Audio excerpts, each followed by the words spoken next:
belongs to Mostar, the river.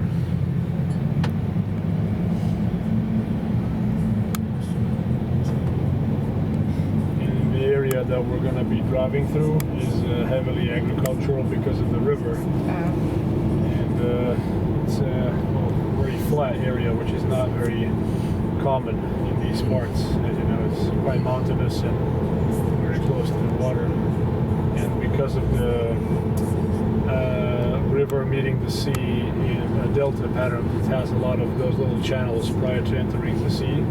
It's very, very fertile ground. We'll see a lot of agriculture in this area now as we climb towards the bridge that we're crossing on the peninsula.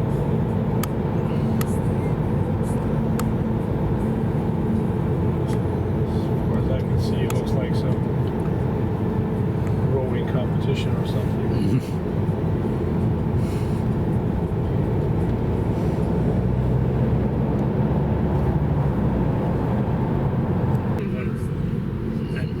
Even, you know, looks like a lake at some point.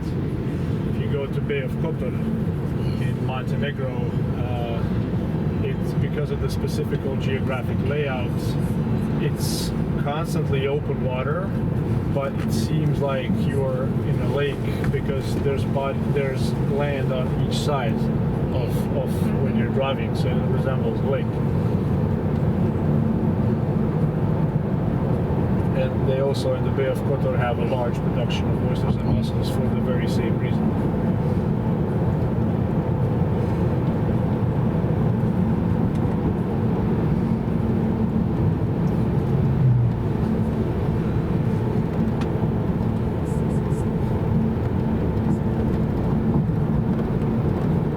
An incredibly large market. Yeah. And we often get asked, especially when we go on the wine tour, you know, why don't we see Croatian wine in the US? Yes. And the answer is pretty simple. The production in Croatia is just too small. Yes. If you were to satisfy the US market, you know, it would require an incredible rise in production, you know, from all of these local, mostly family-owned wineries which supply wine to the area, and you know, of Dubravnic, and then you have wineries in the area of Split, you have wineries in the area of Zadar, in the areas, you know, in other parts of Croatia. But the US is what, 350, 400 million people? Yeah. If 10% of that wanted to drink Croatian wine, that's still 40 million people, and you need to have a bit of a selection. So it can't be a singular bottle of wine, it has to be rosés, it has to be whites and reds and champagnes and all of that, and that will require a huge increase in production. And this way, you have to come to Croatia to try the wine, so for us it's a win-win, I guess.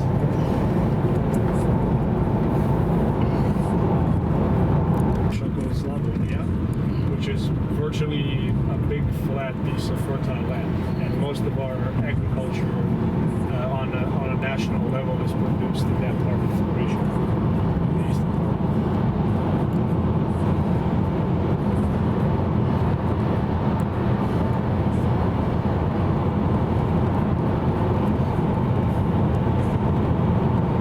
Yeah, that's the bridge we saw this morning. Yes. We're gonna cross. Once we get across the bridge, we'll be able to see the Bosnian part of territory on our left that we went through this morning, and then continue towards Mostar through Bosnia. But here on this route, we're following the Croatian coastline and going across the bridge, which is now officially the only way to get to Dubravnik without leaving Croatia, you know, having to cross that border that we crossed this morning.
able to cross the bridge onto the peninsula, which is Croatian territory, and continue towards Dubravnik via the peninsula, thus avoiding the border with Bosnia that cuts off Dubravnik from the rest of the Croatian territory. When was this bridge built? Just 2 years ago. Oh, wow. Yeah. The timeline is the following. So this part of Bosnian territory belongs to Bosnia because way back in the days of the Dubravnik Republic sold this part to the Ottoman Empire because they were protecting themselves from Venice Republic. So back in the days of the Dubravnik Republic, the Ottomans came in, and Dubravnik was one of the few, if not the only territory that was not conquered by the Ottomans, because the Dubravnik Republic had, well, clever diplomacy and a lot of espionage, and they were able to convince the Turks for a percentage of the trade done by the Dubravnik Republic and provisions and horses, whatever they needed for their army, and to serve as a bit of a, let's say, middleman in between the Western powers and the Ottoman Empire at the time. But Venice was a constant threat to the Dubravnik Republic because they both had similar goals of monopolizing the trade in the Mediterranean, but Venice was significantly stronger than Dubravnik. So at that time, Venice felt that attacking Dubravnik would be a good time now because most of Dubravnik's forces were, even though they were at peace with the Ottomans, was always on the border because Ottomans could change their mind at any time and take Dubravnik within a few hours.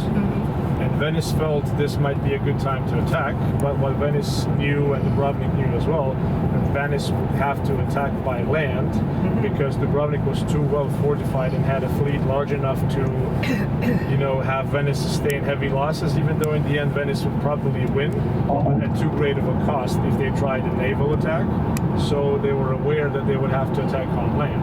So what they did, that small part that belongs to Bosnia today, they sold to the Ottomans, thus enclosing the entire area and territory of the Dubravnik Republic by Ottoman territory. Meaning that if Venice wanted to attack by land, they would have to cross into Ottoman territory to get to Dubravnik, and crossing into Ottoman territory meant immediate war with the Ottomans. And Venice wanted to avoid that by all costs because they had a standing peace agreement with the Ottomans. And then through history, it belonged to different empires and kingdoms that came and conquered through, like Napoleon, the Austro-Hungarians, and then came Yugoslavia, and it was never an issue because there was no borders in between the countries at this time of the Napoleon or Austro-Hungarian Empire or Yugoslavia. But when it came to the fall of Yugoslavia, when the countries finally separated into independent individual countries,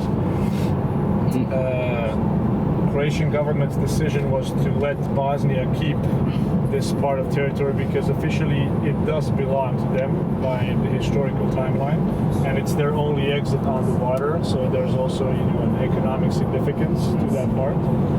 And they told the people and the government of Dubravnik at the time not to worry, we'll build a bridge within a few years and connect you with the rest of Croatia so you're not separated from Croatia.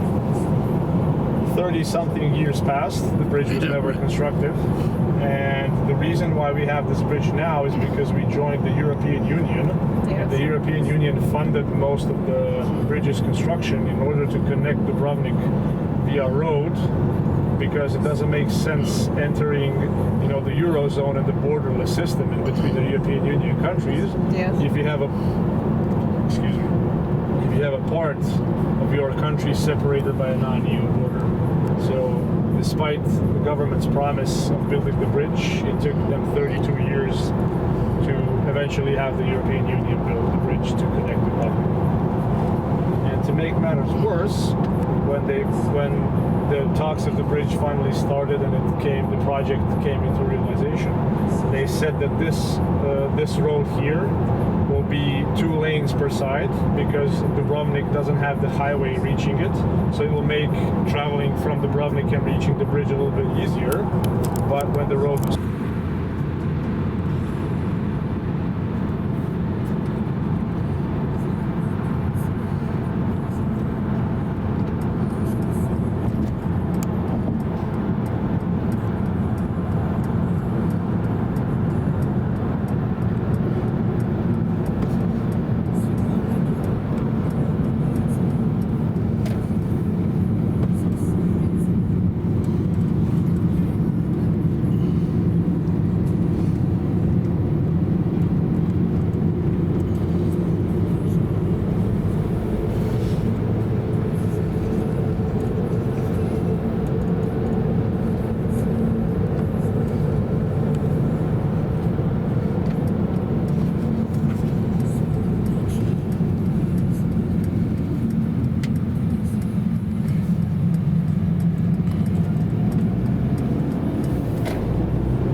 the salt fields I mentioned this morning? Yes.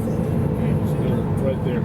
Oh, I see. Those separate pools of water. Yeah. Those are the salt fields which in the summer dry off, and then you scoop up the salt once it's dry.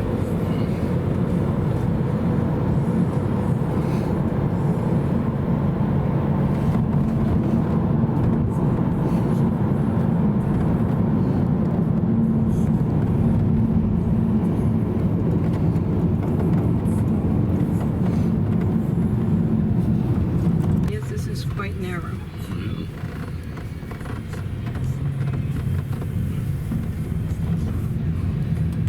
And this is the restaurant. Okay.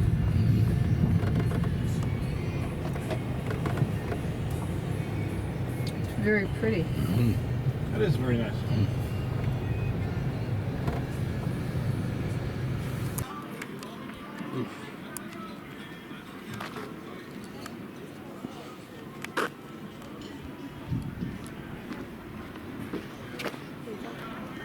They very often go without me because there's no reason for them not to go, and I have to work in the summer, and I don't really mind, obviously.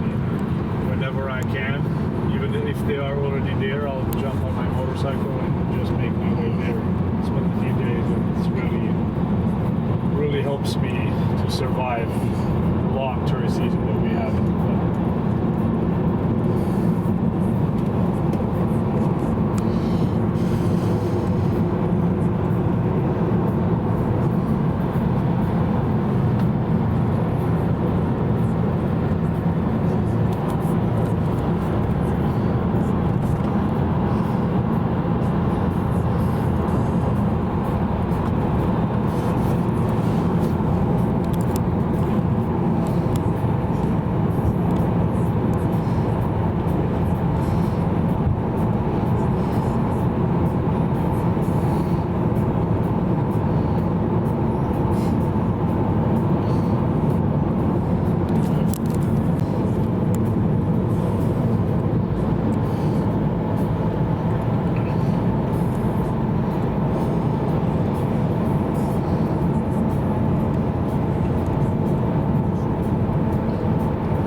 We had visitors and they had left, so maybe they thought the house was empty.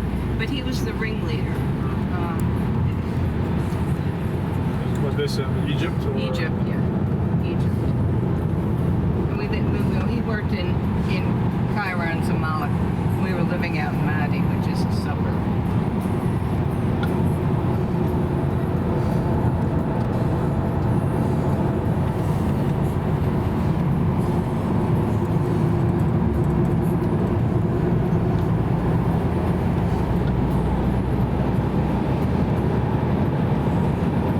Originally from Florida?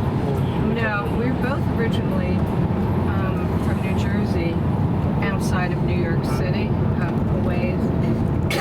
But we traveled a lot, and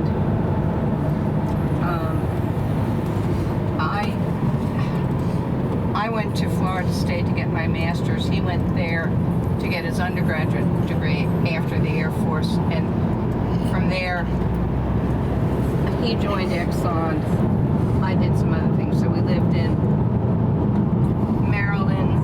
We lived in Houston 2 or 3 times. But when we went overseas, my mother had moved to Florida. We would go back and visit there, and we had bought a home there so that we had a home base for our travels. But we'd never really lived in it because we'd usually be in one country for 3 years, come back to the States, then go out. At least for tourists, because even going to Montenegro, they don't have to exchange money, from the province. Yeah, having the euro is very helpful because I remember were traveling and having little plastic bags with coinage from Germany Yes. or from France or Yeah. someplace else. So I could have them separated, so it was easier. My grandfather was a chef, and he worked on, well, what would be the equivalent of luxury cruise liners at the time back in the days of Yugoslavia, Yes. on a local company, Yugoslavia, called Atlas, Okay. and he traveled quite a bit through the world. Yes. And he also, his hobby was collecting, well, among beverages and alcoholic drinks from various countries, the currency. Yes. So at home, when he died, he left it for my father, and my father took it upon himself to actually, split it with countries. Yes. And there's over 100 different currencies, both in paper and in coins, Yes. from all the places that he traveled to, and some of the countries, well, not some, but a lot of them don't even exist anymore. Yes. Because he did his traveling, through the, let's say, from the 60s to the late 80s. Right. And it's a really impressive collection. And we talked about, maybe possibly raising it or something, but we decided to keep it mainly for, the sentimental value, because my grandfather passed away 3 years ago. Maybe you could divide it by country and have it, some of them, it framed as a wall decoration. We did think about that, yes. It's I think it's just a matter of time when we do Sure. so. But among your daily stuff that you need to do, this is somewhere in the corner of your mind, and I guess.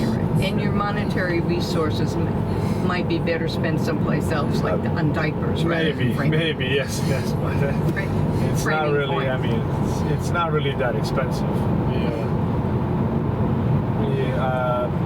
A man fathers things, so really. I really need to remember it sometime in December, when I have time for doing stuff like that. But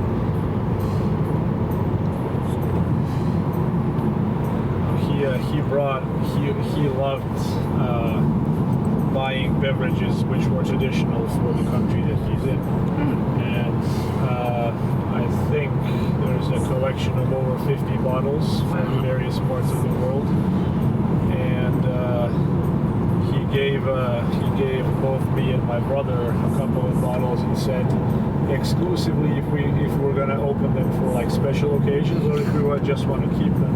And we agreed. I have 2 bottles of one is Canadian whiskey, Crown Royal, if you heard about it, but it's from. Well, I hope everyone's all right.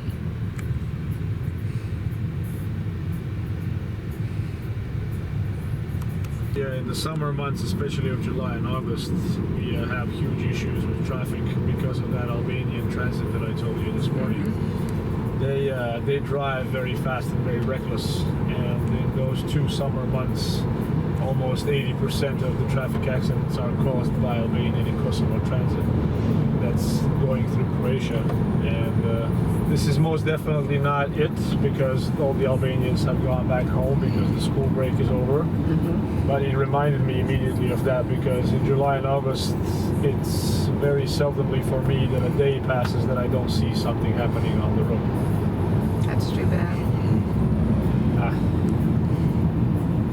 They're thinking about implementing some, taxes or vignettes for Albanian citizens and Kosovo citizens. But the problem is, it's not always easy to recognize them, because if they live in other countries, they might have citizenship and might have license plates which don't belong to Albania, but to Austria or Germany or Switzerland or whatever country that they live in. But it's definitely becoming a huge issue. And my wife tells me many times, when she sees an accident report on the news or something like, she tells me, you need to stop driving, because you never know. You might take care of yourself, but you never know what can come, at you from This is circumstances true. that It's not can't. you, it's the other driver. Yes. But I tell her I like this line of work. I like driving, and I appreciate working with people. All right. but I definitely don't think I will be doing this until I retire. It's too much of a strain on my private life. There's a lot of stress involved when you're on the road 24/7. Yeah. And I told her, because it's really good money. Yeah. And I feel as long as I'm young and I have the energy for it, I think I can do it. I can, we can establish a financial basis for, everything is expensive. Kids Yes. are expensive. You need to think about their future. You need to think about their education. And, hopefully no Albanians come knocking.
Our left is actually a river, and this is where Dubravnic gets its fresh water from.